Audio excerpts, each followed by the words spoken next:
23rd कार्यपत्र का solution देखेंगे। First question है, निम्नांकित दी गई कोशिकाओं को उनके आकृति के आधार पर पहचान कर उनका नाम लिखिए।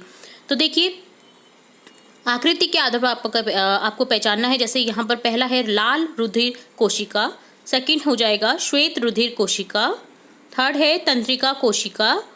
बहुत इंपॉर्टेंट क्वेश्चन होता है, कभी कभी नामांकित चित्र बनाने का आ जाता है तंत्रिका कोशिका का, पेशी कोशिका। सेकंड है लाल रुधिर कणिकाएं कहाँ पर पाई जाती है, उनका रंग कैसा होता है, रुधिर या रक्त में पाई जाती है, इनका रंग चमकीला लाल होता है।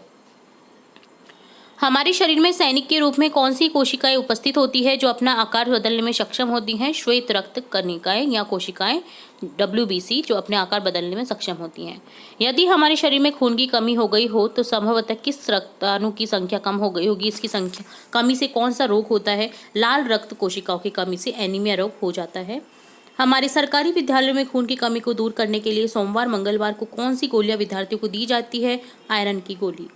उस लंबी शाखित कोशिका का नाम बताएं जो शरीर में नियंत्रण व समन्वयन का कार्य करती है, तंत्रिका कोशिका। जीवों में सबसे बड़ी व सबसे छोटी कोशिका का नाम लिखिए। सबसे बड़ी कोशिका होती है शुतुरमुर्ग का अंडा, सबसे छोटी कोशिका में है माइक्रोप्लाज्मा।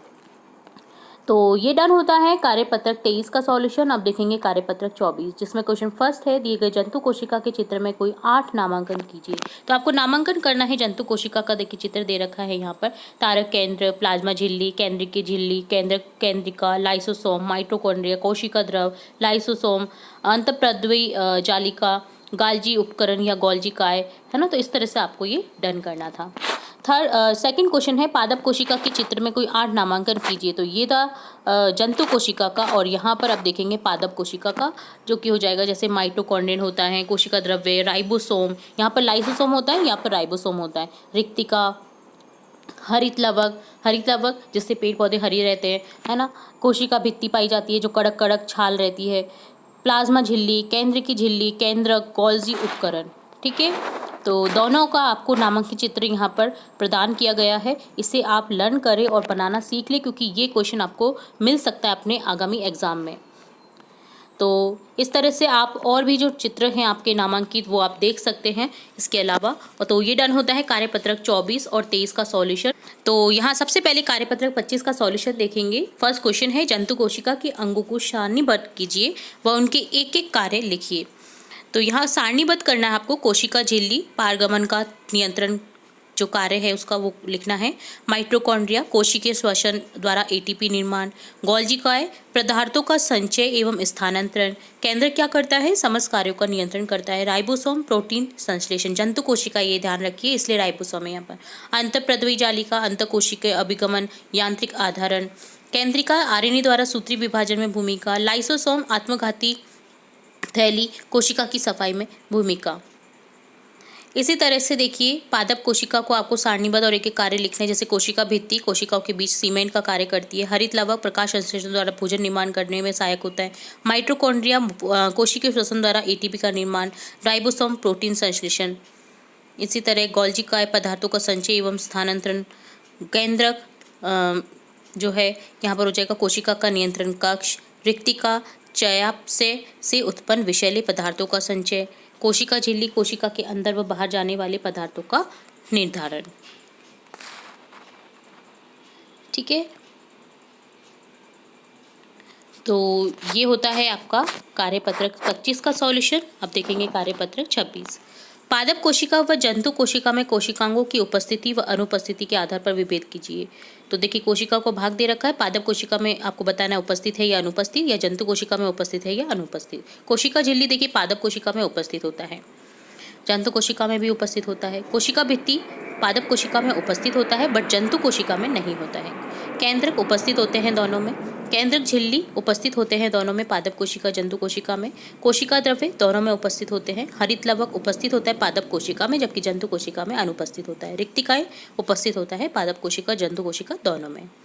सेकंड क्वेश्चन है, प्रकाश संश्लेषण के लिए उत्तरदायी कोशिकाओं का नाम। क्लोरोप्लास्ट या हरित लवक। गोल्जी का उपकरण ना हो तो कोशिका के जीवन में क्या होगा। अंतर्द्रव्यी जालिका में बने पदार्थ का कोशिका के अंदर व बाहर स्थानांतरण बंद हो जाएगा व लाइसोसोम का निर्माण नहीं होगा। तो गोल्जी का बहुत महत्वपूर्ण भूमिका निभाता है कोशिका के जीवन में। ल्यूकोप्लास्ट का प्राथमिक कार्य क्या है। खाद्य संचय का कार्य। कोशिका में क्रोमोसोम्स गुणसूत्र कहाँ पाए जाते हैं? केंद्रक में। पर्ण की कोशिकाओं में हरा रंग किसके कारण होता है? हरित लवक के कारण। तो ये डल होता है कार्यपत्रक 26 और कार्यपत्रक 25 का सॉल्यूशन। उम्मीद है आप सबसे पहले देखेंगे कार्यपत्रक 27 का सॉल्यूशन।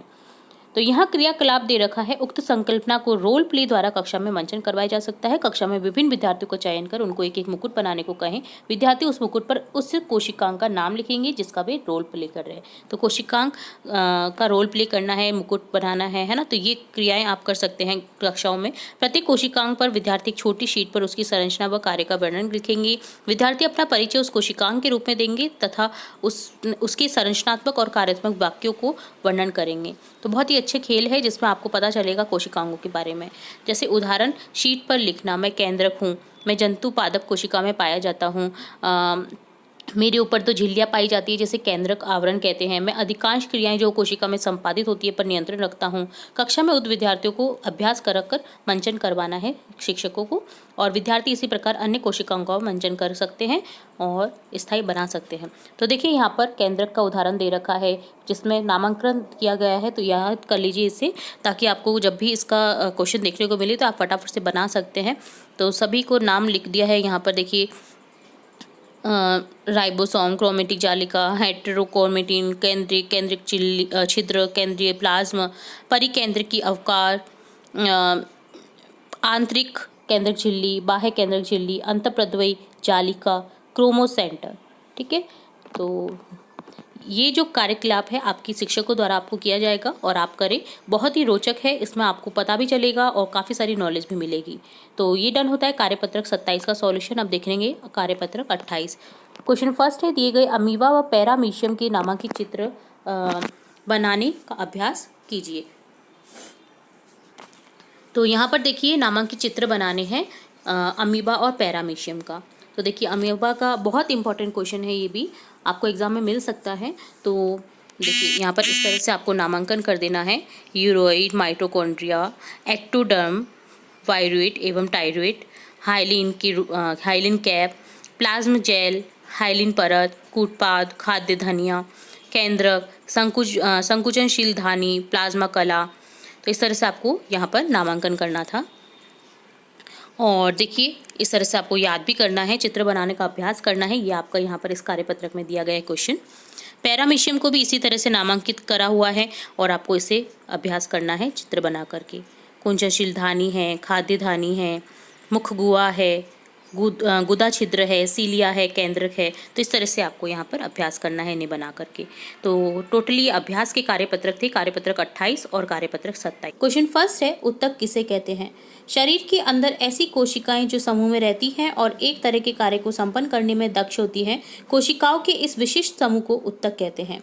सेकंड क्वेश्चन है, उपस्थिति के आधार पर विभज्योतक को कितने भागों में बांटा गया है? उपस्थिति के आधार पर विभज्योतक को 3 भागों में बांटा गया है। शीर्षद, कैम्बियम, पार्श्वीय, अंतर्विष्ट भागों में बांटा गया है। अंतर्विष्ट विभज्योतक पौधों के किस भाग में पाया जाता है? अंतर्विष्ट विभज्योतक पत्तियों के आधार में या टहनी के पर के दोनों ओर उपस्थित रहते हैं। पौधों में उत्तक कितने प्रकार के होते हैं? नाम लिखिए। पौधों में उत्तक 2 प्रकार के होते हैं, विभज्योतक, स्थायी उत्तक। पौधों के वृद्धि क्षेत्र में पाए जाने वाले उत्तक का नाम लिखिए। पौधों के वृद्धि क्षेत्र में पाए जाने वाले उत्तक का नाम है विभज्योतक।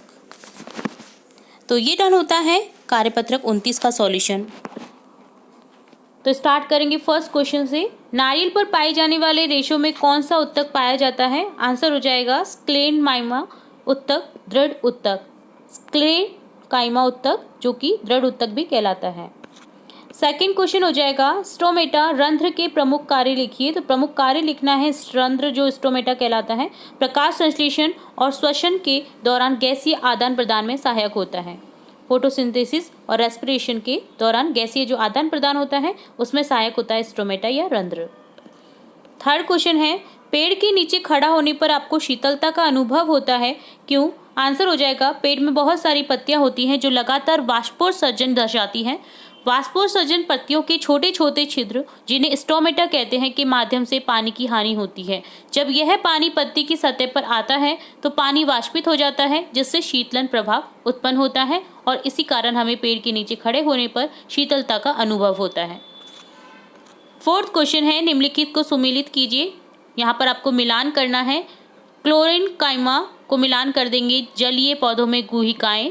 पेरेन्काइमा को मिलान कर देंगे प्रकाश संश्लेषण की क्रिया। कालेन्काइमा को मिलान कर देंगे पौधों का लचीलापन। फिफ्थ क्वेश्चन है, जाइलम उत्तक के संघटक लिखिए। तो जाइलम उत्तक के संघटक हो जाएगा ट्रैकिड्स, वाहिनिका, वाहिका, जाइलम, पेरेन्काइमा एवं जाइलम फाइबर्स। तो ये डन होता है आपका वर्कशीट 30 का सॉल्यूशन। इसी तरह हम साइंस के सब